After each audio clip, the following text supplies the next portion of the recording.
Now, keeping this inward feeling, listen to these words of Swamiji this morning on, positive thinking. As we think, so we become. And as we think, so our lives and circumstances become also. From the divine consciousness come answers to all our questions and solutions to all our problems. It is in lower consciousness that confusion reigns.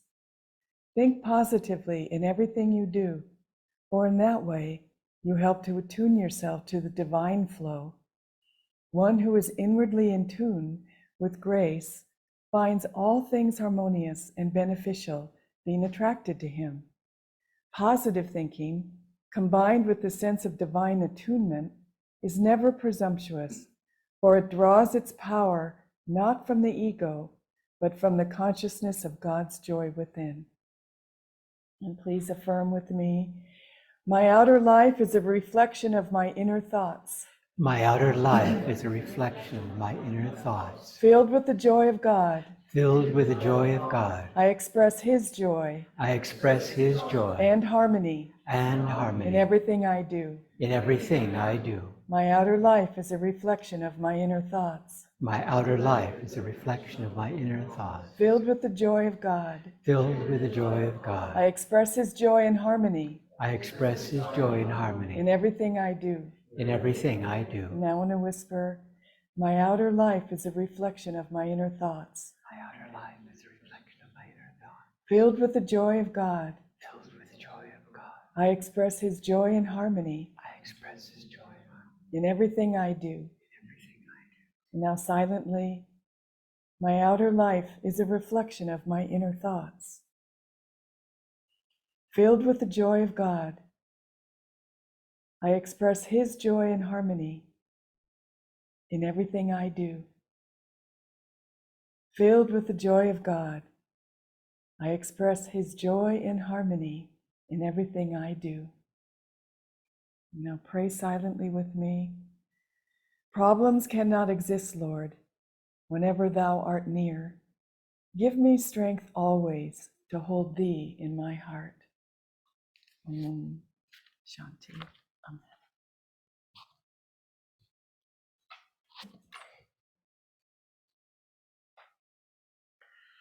And good morning to everyone here and to those that are tuning in online. This reading is from Whispers from Eternity by Paramahansa Ananda, entitled, Make Me the Eagle of Progress. Make me an eagle of progress, soaring far above narrow lanes of bigotry. Call me to soar ever higher and higher, far above all clouds of earthly pettiness. With the sharp talons of my soul, I will tear at the little squabbling birds of misery which prey upon mankind. I will free my mind's skies from the buzzards of cynicism which prey on carcasses of dead hopes.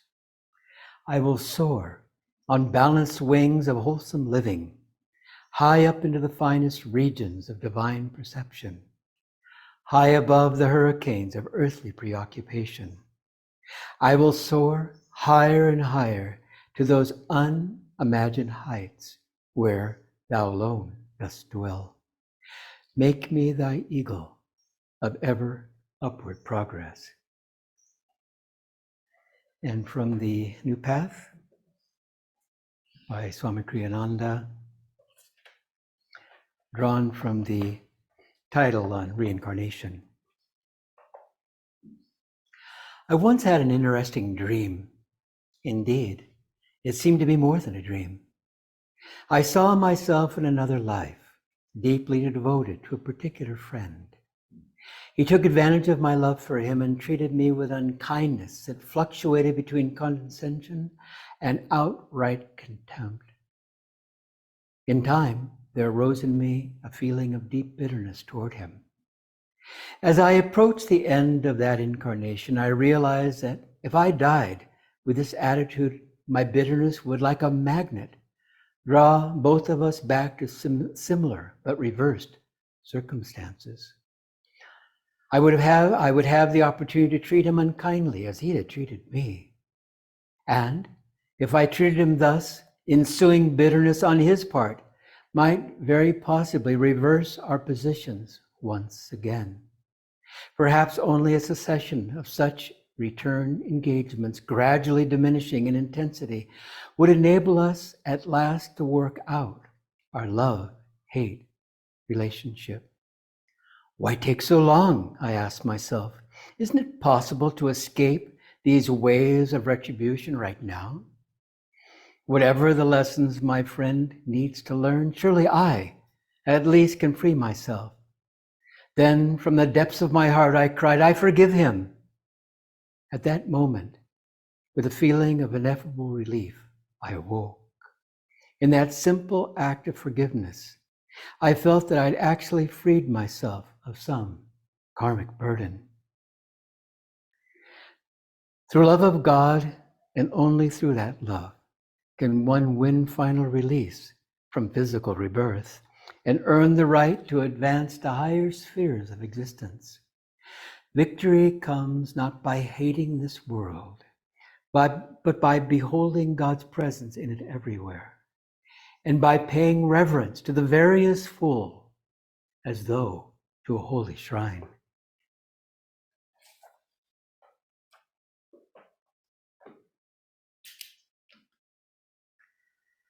This story has a happy ending, drawn from many, many years ago when I was a monastic. And there was a monk, a good man. And he left at one point, and we didn't see him for some time until quite an alarming story filtered back that after he had left, he began just leading a life of debauchery. And it was said that he just was eating junk food and watching television all day until finally, as a result of this, he went crazy. And a nearby canyon was there, very dry in the summer season, and he lit a fire and created this, firestorm. As I said, it's a happy ending. And so, sometime later, perhaps it was years, I don't remember, he came to Swami Kriyananda and felt to unburden himself and to tell him this incredible story. And by this time, he had shaken off this madness, and he was, back to his old self.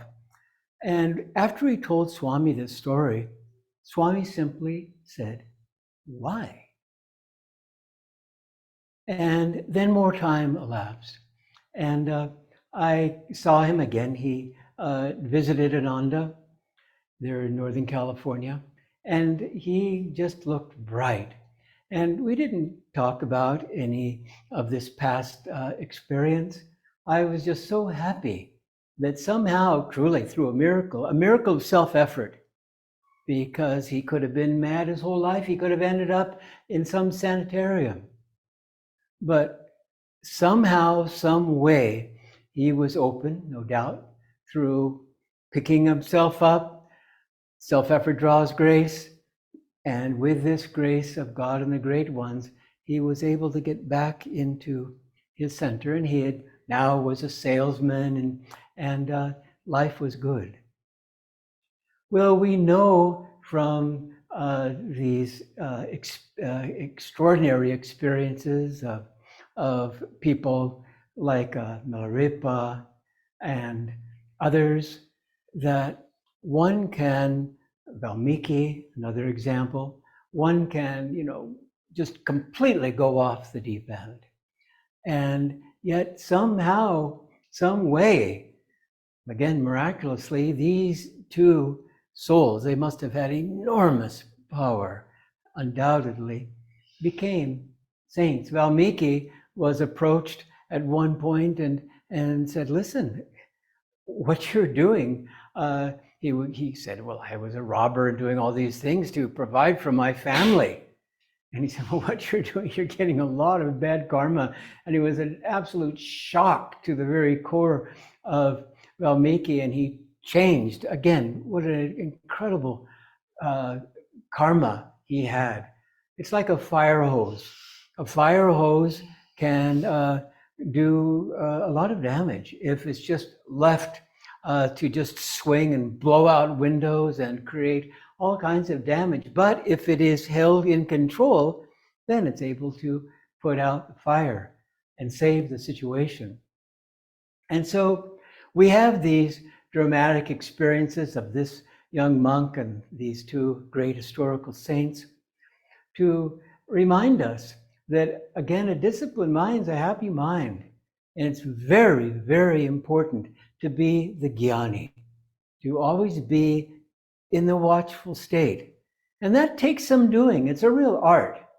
How can we participate in this world and do our dharma and do our best to be in harmony and be in joy and share these qualities with others and still remain a little bit away from all of this drama, even though it may be very, very demanding, etc.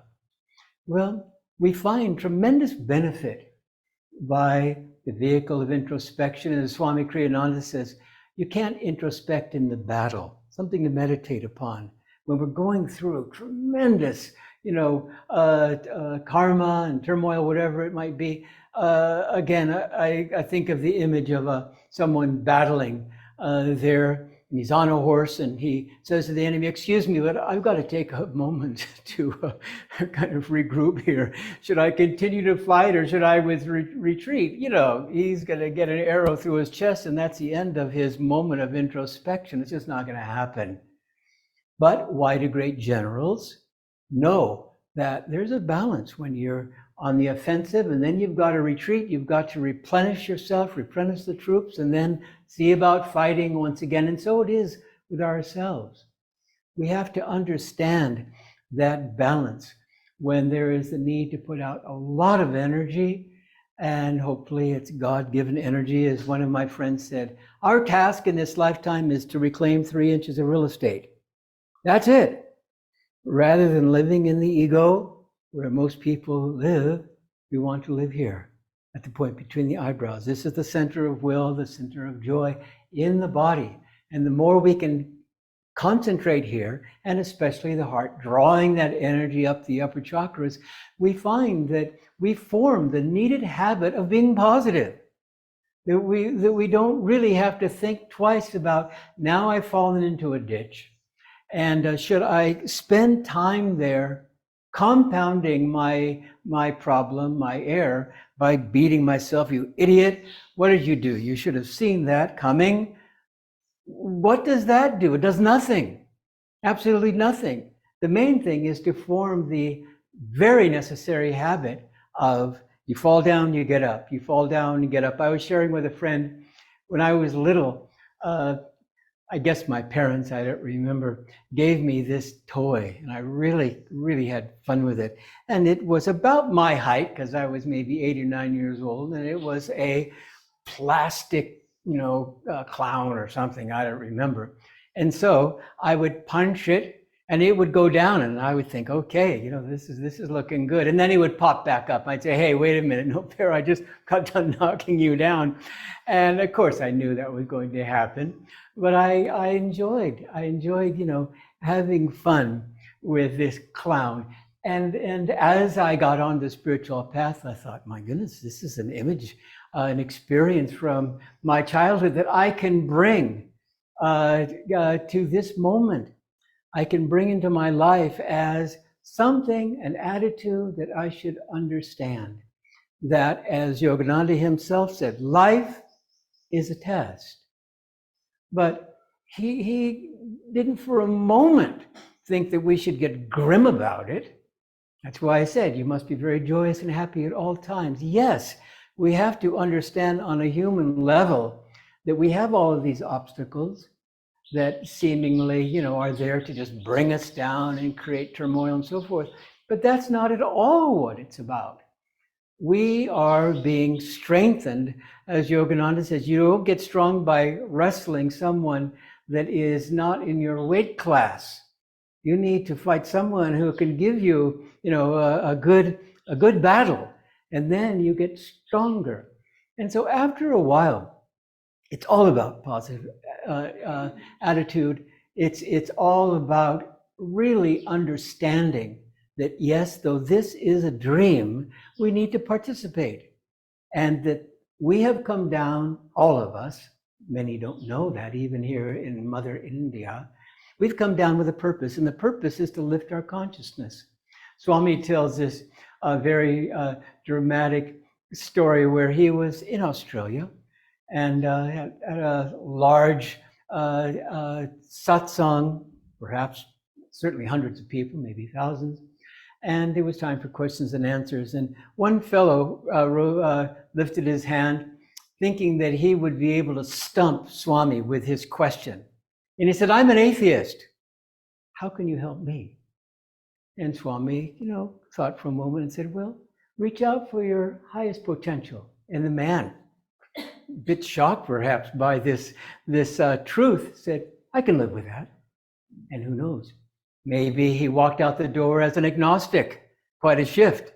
And then maybe he went further and then began to think, something, I've got to shift my ways. I've been blocking and resisting long enough. And let me see now if I can tune into the flow, like in this lovely reading of affirmations for self-healing, where to be positive is to enter into that flow. Most people are spending their entire life going upstream and fighting unnecessarily all of these many a time imaginary things, worries. That's why Yogananda recommended to go on a worry fast. Oh my gosh, what if this happens? And what if that happens? And we think, well, gee, shouldn't you save that energy and just work on what's in front of you? As Swamiji joked, new people very often, the first question is, what's the difference between Nirvikalpa Samadhi, which is that final state, and we no longer need to come down to this earth plane unless we want to help, and Salvakalpa Samadhi, where you go into a high state of Samadhi, but when you come down, then you are not quite free. There's still karma there. And he said, rather than about thinking about these things, wait till you get there. There's other problems that you have that are more pressing. And so for us, we want to stay real. We want to understand where we are. Most people are having an unhappy journey because they haven't figured out how to balance their lives. They haven't quite figured, cracked the nut. They haven't quite figured who they are and where they're going. But that's why, again, we feel so grateful to Mother India, the Guru of the world, because coming out of the soil is the deep, deep, deep vibration that stirs us to remind ourselves, Smriti, this is who I am, and this is where I'm going. And as we begin to drink and drink of this truth, we begin to see that we are indeed piercing the veil, really on a daily basis. That's where meditation comes in, regular meditation. And by piercing the veil, we go inside and drink of reality. Because the reality of the soul buried within is joy. Joy is God and God is joy, is divine love, every single quality that we're seeking. And the added blessing of this discovery is that we begin bit by bit not only to see the God within, but we begin to see God everywhere, as in this beautiful reading. In higher and higher states, we can see people that really irritate us and smile, understanding that we're just like them, just working out our stuff. We don't have to, create all of this craziness in our own mind through judgment and extra. Just let it be. The Beatles, I think, did a lot of good when they wrote the song, Let It Be. Let it be. That's really the essence of being a spiritual aspirant, being a yogi. Let us just appreciate that we do have this blessing of relaxation. The saints, the only difference between us and the saints is they're completely relaxed. They relaxed into blissful omnipresence. We're still holding on to all kinds of things that really are of very little value. And so we find ourselves tensed up by it. Thank you, God, for Hatha Yoga. Thank you, God, for meditation, for seva, all things that remind us to forget ourselves and to remember God. And so bit by bit, we begin to appreciate that these dramas that we all have in our lives that seem to be unending, they are there as a friend. They are not there to torture us. They're there to spur us on, to help us to open our hearts, to help us to brighten our minds, and primarily to begin to lift the veil sufficiently that we can begin to see God in one another. And in the beginning, these are big challenges. First, beginning to see God within, and then to begin to see God everywhere. And so the shadow glorifies the light. And so even though this planet appears to be ready to burst aflame and explode before our eyes, that's not the case. Yogananda said, after all this turmoil, there'll be 300 years of peace. People will be so sick of wars. And in addition to that, he said, India and America will lead the world. India with, of course, the depths of spirituality, and America with the material efficiency. Both are needed. Feet on the ground, head in the sky. And as we begin to appreciate this Leela, because that's exactly what it is, Yogananda said, it all comes from the beam of light. And this beam of light that comes from God, that's what's responsible for the villain, the Darth Vaders of this world. And that beam of light, that same beam of light, is responsible for the saints and all those that embrace virtue. It's the same beam. And he said, remember, it's all God's show. And so after a while, we begin to think, my goodness, is this true? Can I even get a glimpse of this? And as we're able more and more to see that God does everything for the best, that we have every reason to have a positive attitude, that we have every reason to see the God within and God everywhere, that our life begins to change. And there will be a time, if we haven't arrived there already, where we won't even recognize ourselves. So great will be the change. And so the blessings that we have been given are meant to be shared. And they can be shared in so many humble ways. Being mindful that when you're going shopping, there's many people that could use a smile. There's many, many people that could use a prayer, flooding their brain from our spiritual eye to their spiritual eye. Our colleagues, our relatives, our friends. And remembering, as Christ said to a disciple, can you love me in this disagreeable form? Very interesting. Can you love me in this disagreeable form? Here I am hammering away at you as some kind of a grumpy relative or something, or some colleague at work, a boss perhaps. Can you love me in this disagreeable form? And that doesn't mean for a moment that we're doormats. What it means is we have lifted our consciousness sufficiently that we're no longer blinded by separation. We're no longer blinded by all of this limitation, these bodies, these personalities. We really have been given the blessing of true vision. That's why we spend time here. We spend time in our heart, and we do all that we can to remember as often as we can that the instrument is blessed by that which flows through it. And so really, as an ongoing challenge for all of us, and it's a big deal, there's no question about it. find ways to stay encouraged. Push away discouragement with real will. Find ways to stay positive. And you'll find that more and more you become the jnani in the watchful state, having that strong and growing appreciation that the tributaries that feed into our life, that feed the main river of our aspiration, that main river of joy, they need to be monitored. Because otherwise, if the environment isn't as it should be, it'll bring us down. Environment is stronger than willpower, as Yogananda said. If that tributary of diet is, we've done too much with sweets during the holiday, and now we've extended beyond Diwali. We're still enjoying cake more than our vegetables. On it goes. See all of those things that are coming in like spokes to the hub of a wheel. And bit by bit, we can't change everything at once.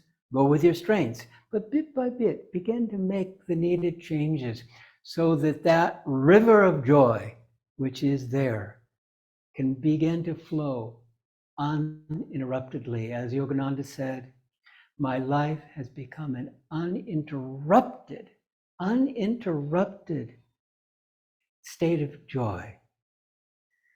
Uninterrupted sounds attractive. Sounds like that's something to work for. Because again, God's not going to give away Nirvikalpa Samadhi, the highest state, without a good fight. He's not going to give away the grand prize. It has to be earned. And in this world, we understand you have to earn your diploma. You have to earn all the various things. That's just part of the deal. So if that's the case here on this earth plane, isn't it common sense that no doubt God would want us to earn also this high and permanent state, permanent, where we are in bliss for eternity.